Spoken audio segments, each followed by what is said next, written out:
Hey, it's Doug from Rise Above Performance Training, and today we're going to go over everything you need to know about the double kettlebell clean. Let's check it out.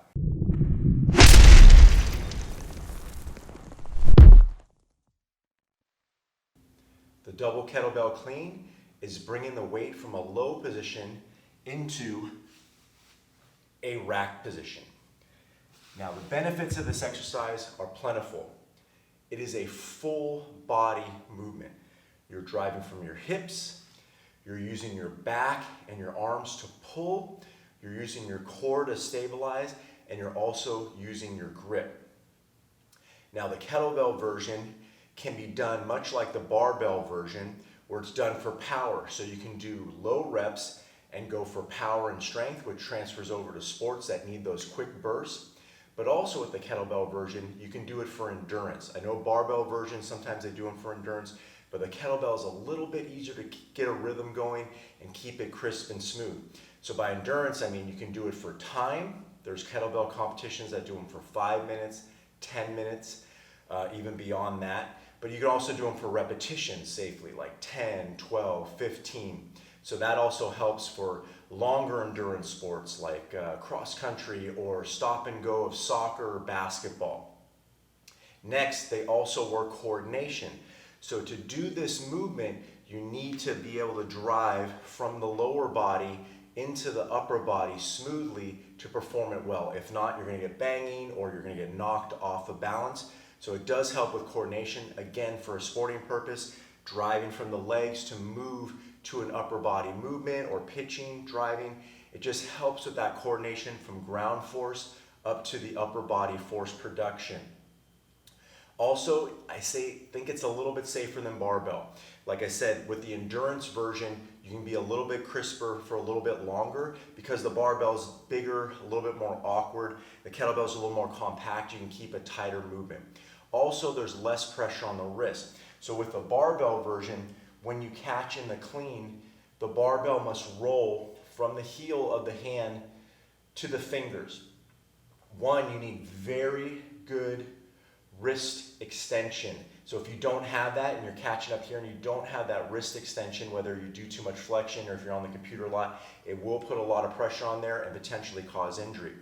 Also, if you're doing it and you do it a lot and you have a bad catch, let's say you throw the bar a little bit high and it comes down and hits here, you can injure your hand. The kettlebell is a little bit safer in that respect where you don't get that full extension of the wrist. So again, if you're a baseball player and you do a lot of barbell cleans, and let's say you just have a bad rep, that happens. It's so dynamic that if you're off by just a little bit and you bend your wrist or catch it high and it goes down and you can't pitch that day, you're going to be a little bit off for a bit. So I think the kettlebell version, a little bit safer, and it gets the job done in terms of that power and dynamic version that you need to carry over to sport. Lastly, it's a great transitional movement to other exercises. So when you clean the bells up into the rack position, there's a number of things you can do. You can do the traditional jerk, which is a dip and overhead. You can do presses, you can do lunges, you can do squats, you can even farmer walk for a while. So again, a great transitional exercise. So next, we're going to get into how to perform it safely. Like I mentioned in the first segment, the double kettlebell clean is a great transitional movement. So we bring the weights from down low into the rack position. So the first thing you want to do is to get comfortable and find your rack position. It's going to be a little bit different for everybody. It's usually going to be where the arm kind of follows the rib cage and into the body. So I want to feel like I'm not necessarily holding the weight like this. I want to feel like I'm making it a part of my body. So I'm sitting right in my rib cage. It's going to be a little different for everybody. It might be a little further out, might be a little further in. So you just have to first find your rack position. Then do some movements in the rack position and just get used to it. So we can do, I'll stand a little bit this way, we can do presses right back into that rack position. We can do squats. We can even do lunges. And like I mentioned, you can even do farmer walks. Just walk around with the weight, getting used to that rack position, making it comfortable, making it your home. Next, we want to get comfortable doing the double kettlebell swing. So the swing is the hip hinge to hip drive. So with the double, we have to obviously use 2 bells, 1 in each hand. So I'm going to set up, getting a little bit of tension by leaning back, tipping the bells. I'm going to hike it through, finishing my hips.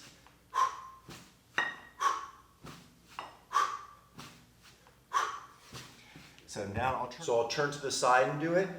I'm going to set up my body again. Tip the bells back, head up, hike through. Finish my hips. Now, you can go palm backwards. If you do that, you might have to have a little bit wider base to get the bells through.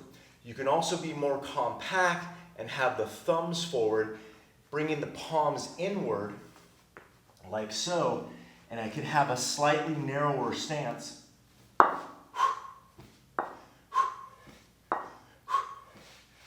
Both are fully acceptable. Like I said, the palm back is usually a little bit harder because you got to be a little bit wider when you do it.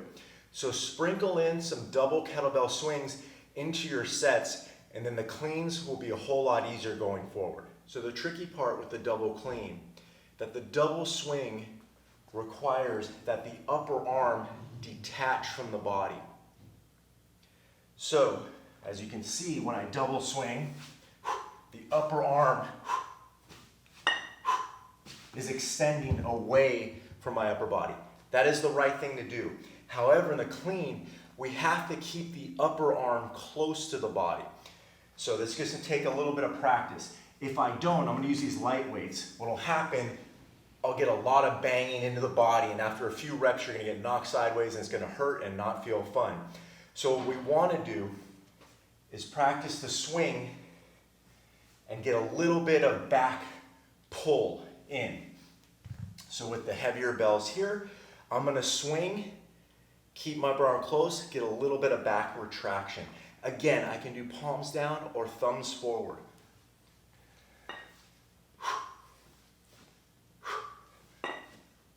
Thumbs forward.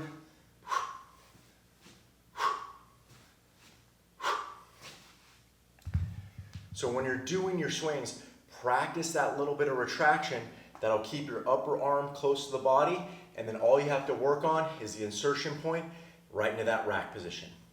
All right, we're going to talk about the insertion of the hand. Grab my small bell here. So when I'm going to do one arm so I can use my other arm as a guide.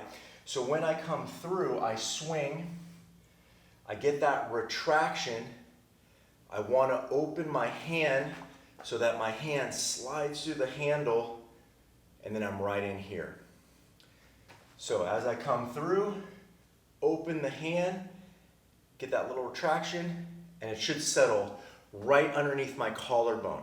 So again, common mistake is if I extend my upper arms and bring them high and then bang into my body. Ideally, I just want to pull in, open my hand, and then we just find that rack position that we talked about in the beginning. So a good way to do this is I'm going to do 2 swings, 2 pulls, and then 1 clean. So I'm building off of everything. So 2 swings, 2 pulls,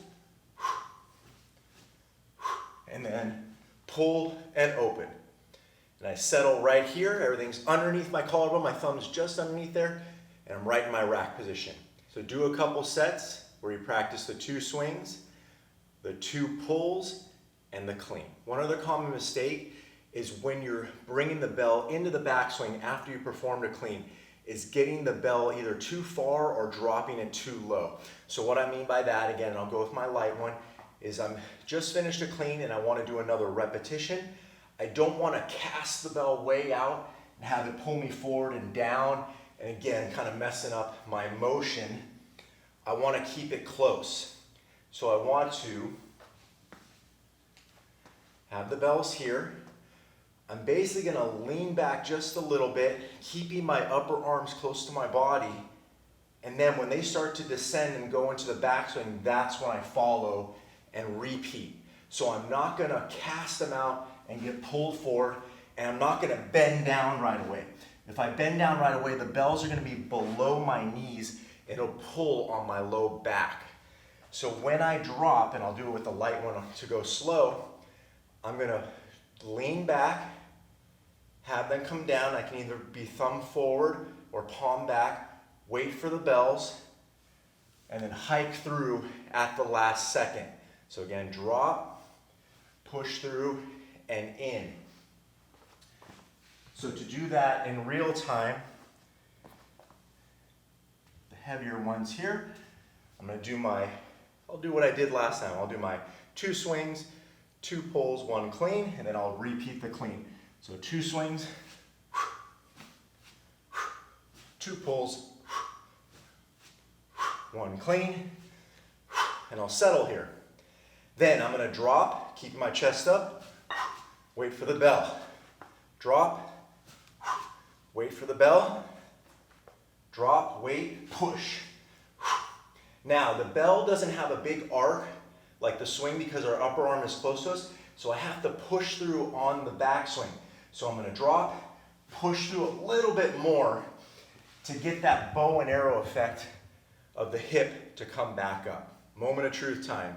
If you really wanna see if you're dropping the bells properly, you could stand next to something that'll cause some damage if you do it wrong. A person, a wall, I have my chalk here.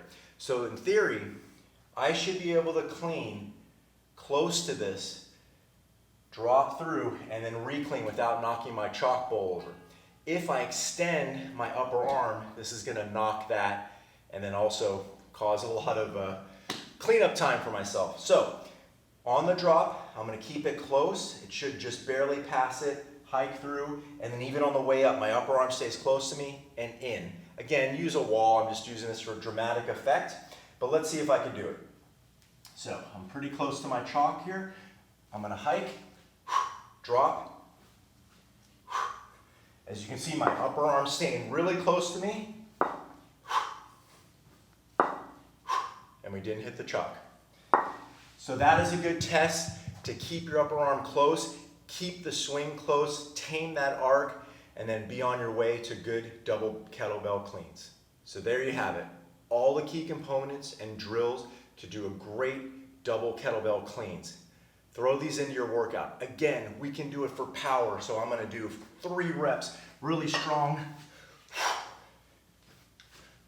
pulling hard, and I can, add more weight when I do this, or I can do it for endurance. So I won't do a lot of reps, but the endurance will slow it down. So think like a runner. A sprinter is gonna be quick, an endurance runner is gonna wait. So the rack position, I'll rest, and just elongate the time in between those repetitions and go for a little bit longer. And also, like I said earlier, we can add stuff. So clean, press, I can do squats, I can do a bunch of other things. So again, this is one of my favorite kettlebell exercises. It gets the whole body, it gets power, it gets endurance. You can't go wrong with this. So learn how to do it properly, and then you'll see your results go sky high. Thanks for watching.